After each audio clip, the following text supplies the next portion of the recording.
এবার আসছি সম্পর্কের জায়গা। বিশেষ করে প্রেমের সম্পর্কের জায়গায় প্রবলেম হবে। ৫ নম্বর ঘর থেকে প্রেমের সম্পর্কের জায়গাটা আমরা দেখি এবং সেখানে রাহু কেতুর একটা খুব বাজে ইমপ্যাক্ট আসছে। তাই খুব স্বাভাবিক প্রেমের সম্পর্কের জায়গায় কিন্তু ভীষণভাবে প্রবলেম আসবে। এমনকি ব্রেকআপ পর্যন্ত হতে পারে।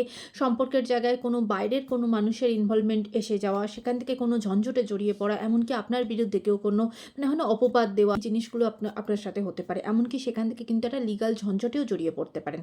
তাই নতুন করে যারা সম্পর্ক তৈরি করছেন, যারা হয়তো সম্পর্কের মধ্যে আছেন, তাই সম্পর্কের দিক থেকে কেয়ারফুল হতে হবে ২০২৬ আপনাদের জন্য এটা কিন্তু খুব ইম্পর্টেন্ট।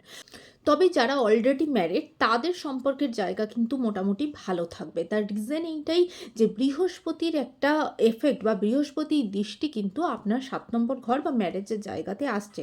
তাই ৭.৭র যতই প্রেশার থাকুক না কেন, বৃহস্পতির যে দৃষ্টিটা আপনার ম্যারেজ লাইফের ওপর আসছে তাতে ম্যারেজ লাইফের জায়গা ঠিকঠাক থাকবে। সেটা আপনার জন্য অ্যাজ এ ব্লেসিংস ভীষণভাবে কাজ করবে। তবে এটা একদম ঠিক ৭.৭র জন্য কিন্তু প্রচুর মানুষের যাদের হয়তো অলরেডি কোনো সম্পর্কের প্রবলেম চলছে তাদের জন্য কিন্তু এই ৭.৭ই খুব চ্যালেঞ্জিং সময় যাবে। এই ফেজটা কিন্তু আপনাদের দুজনের ভেতরে একটা দূরত্ব আসবে। সেখানে কিন্তু প্রবলেম তৈরি হতে পারে। বিশেষ করে যাদের চন্দ্র খুব উইক হয়ে গেছে বা ৭ নম্বর ঘর অলরেডি ড্যামেজ তাদের কিন্তু সেপারেশনের দিকে এগিয়ে যাবে।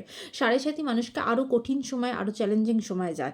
কিন্তু যাদের হয়তো অলরেডি ৭ নম্বর ঘরের পজিশন ভালো, ৭ নম্বর ঘরের লর্ডের পজিশন ভালো, তাদের জন্য কিন্তু ২০২৬ ম্যারেজ লাইফের জন্য খুব খারাপ কোনো কিছু সমস্যা বা সেরকম কোনো ইন্ডিকেশন কিন্তু নেই।